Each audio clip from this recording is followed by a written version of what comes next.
Hello, I'm Della Shea, and I am the country ambassador for the CDO magazine for Canada, and I'm also a member of the editorial board. And today I have the pleasure of speaking with Arlo Gilbert, who is the founding CEO of a company called Osano. So thank you for joining me here today, Arlo. So why don't I just start by letting you introduce yourself? Yeah, absolutely. Well, my name is Arlo Gilbert. I am the CEO and co-founder of a company named Osano. We make data privacy software for businesses. About me, I live in Austin, Texas, and I have the proud distinction of being one of the few people who's actually from Austin, Texas.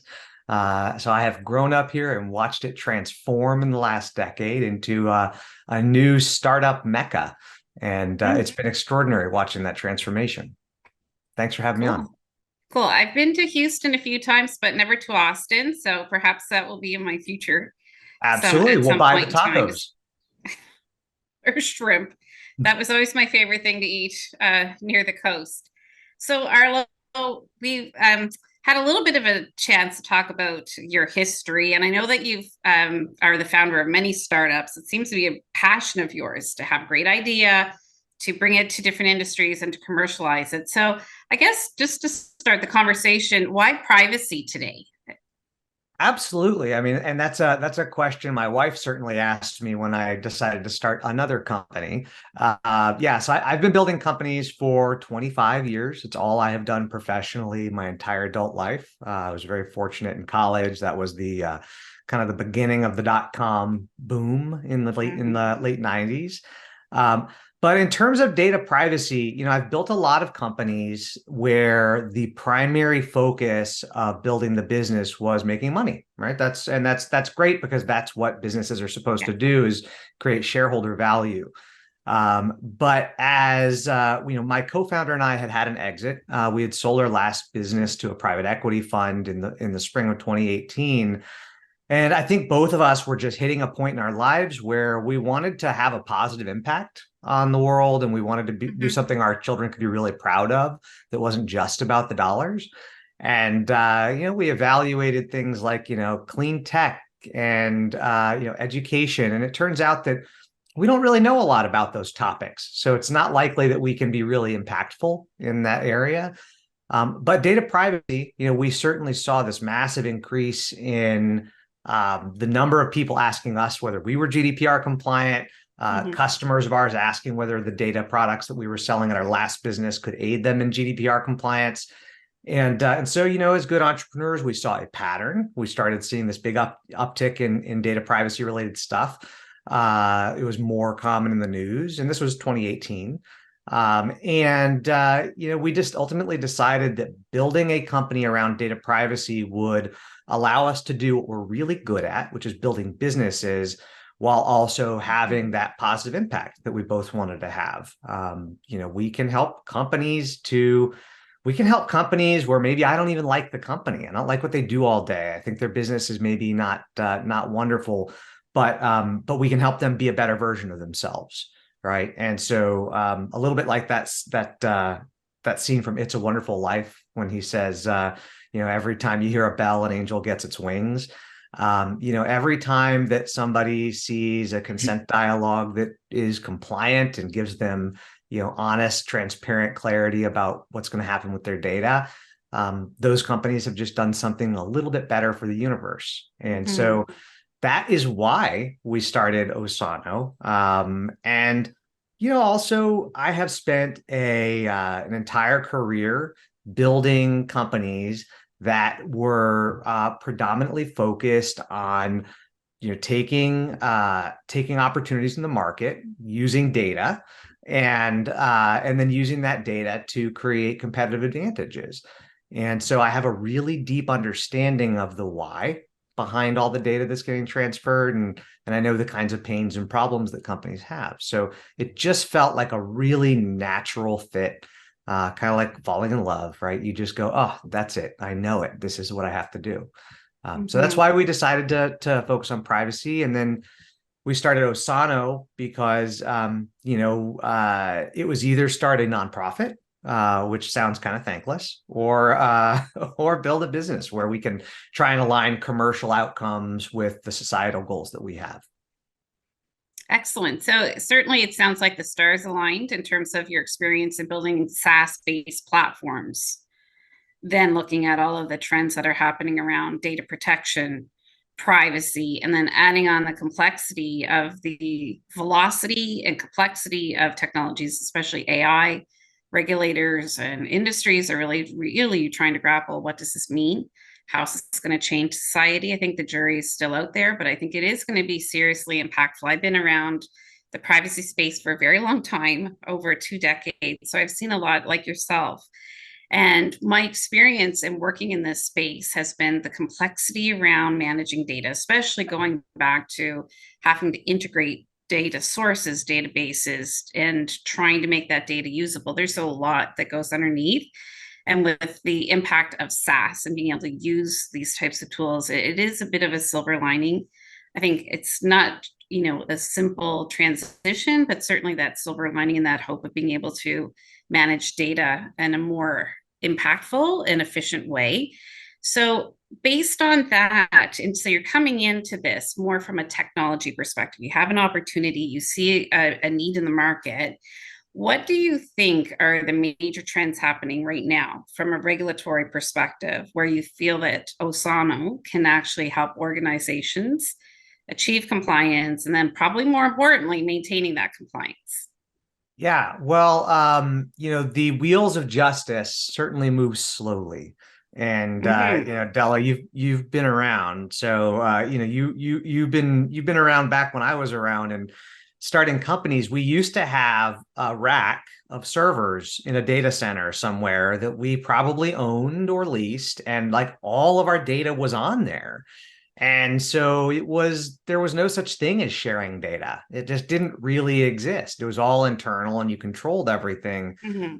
But this really big shift to the cloud and companies, focusing on the cloud and leveraging third parties for analytics solutions and marketing attribution, created a lot of data sharing that was not intentional, Mm-hmm. byproducts of data, meaning that they've created data based upon the original data.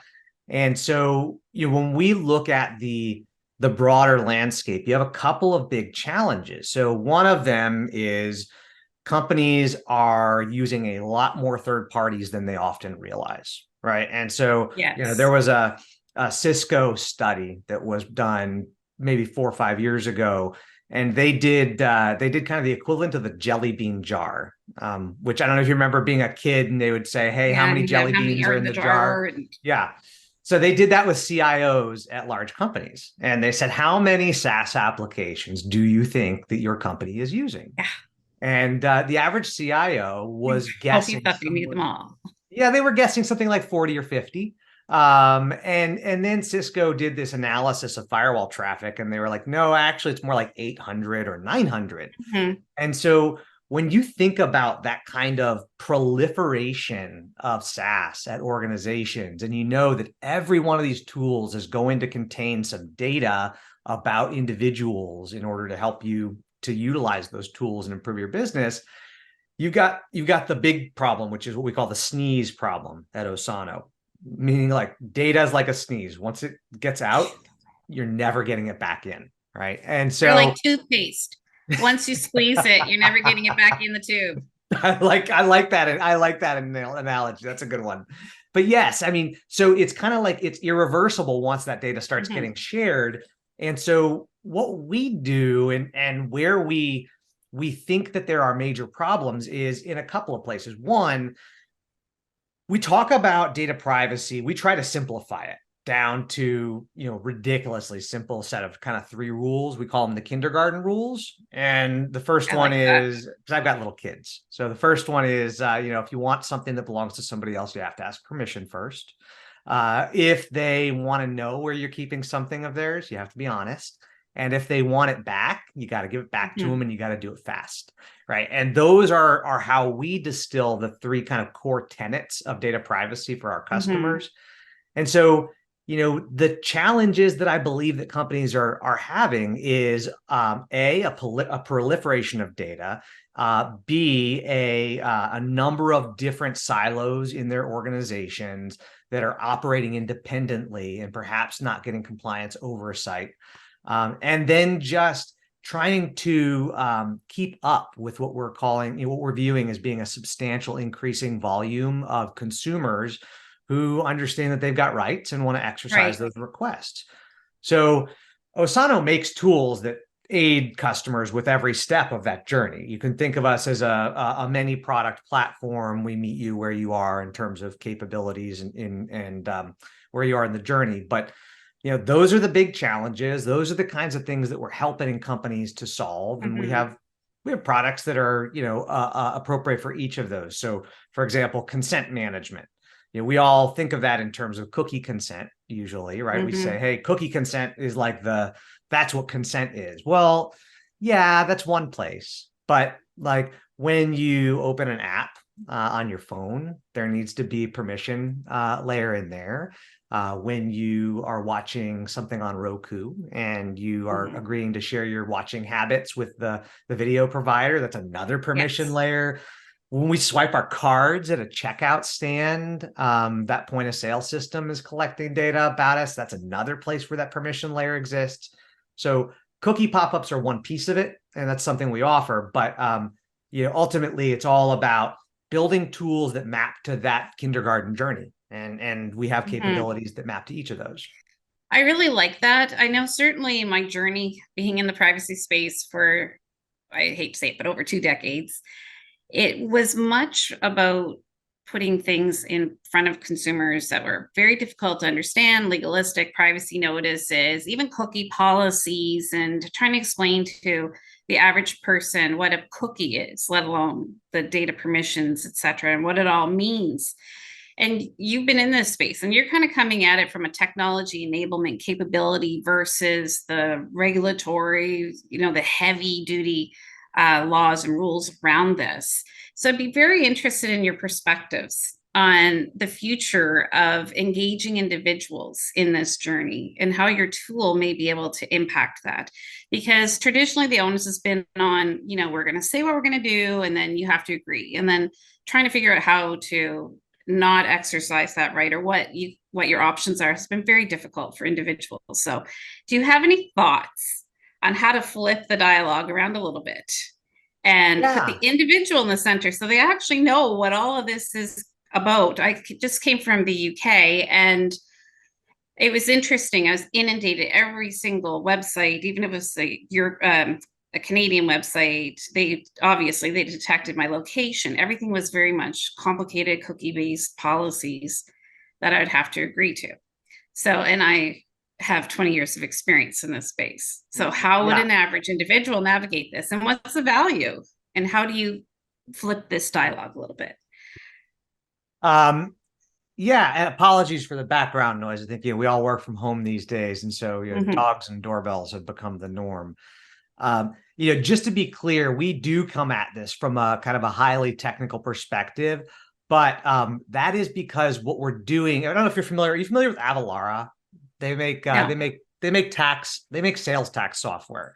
It was a really successful company, and what they did is they said, look, there's a regulation in Washington State, and there's a regulation in Texas, and they've got different regulations and different ways of measuring things. Manage all those and you've got to comply with the sales tax obligations based on where the person is you're selling to, not necessarily where your business is located. Right. And so there's a lot of similarities there. So one of the things we're doing is we have teams of people who are attorneys and privacy experts that literally all they do all day long is just keep up with regulation and then inform our product team so that we can then synthesize that into the product so that we can kind of abstract away all of that need to know a lot of the nuances of the regulation for a lot of our customers who maybe have one privacy person running their whole 1,000-person company privacy program, and they're stretched thin and they need partners.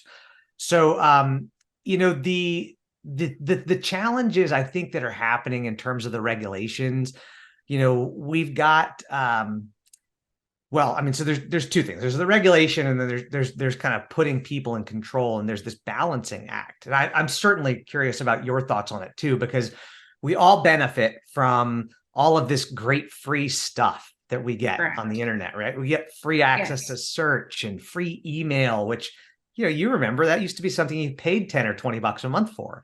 And so we get all these great benefits in exchange for allowing ourselves to be tracked and advertised to. And so there's got to be some balance, right, of clarity about what's happening with your data, understanding why things are happening with your data, and that's hard because it's really deeply technical. You have to both Mm-hmm. understand technology as well as the business model of every company you're doing business with, and that's a lot to ask for the average person. So we have been big proponents of the concept of labeling. I got to speak at a symposium with the Department of Commerce a couple of years ago. And I told my marketing team, I said, I'm going to get everybody in there to think about tuna fish. And of course, they were like, tuna fish, why?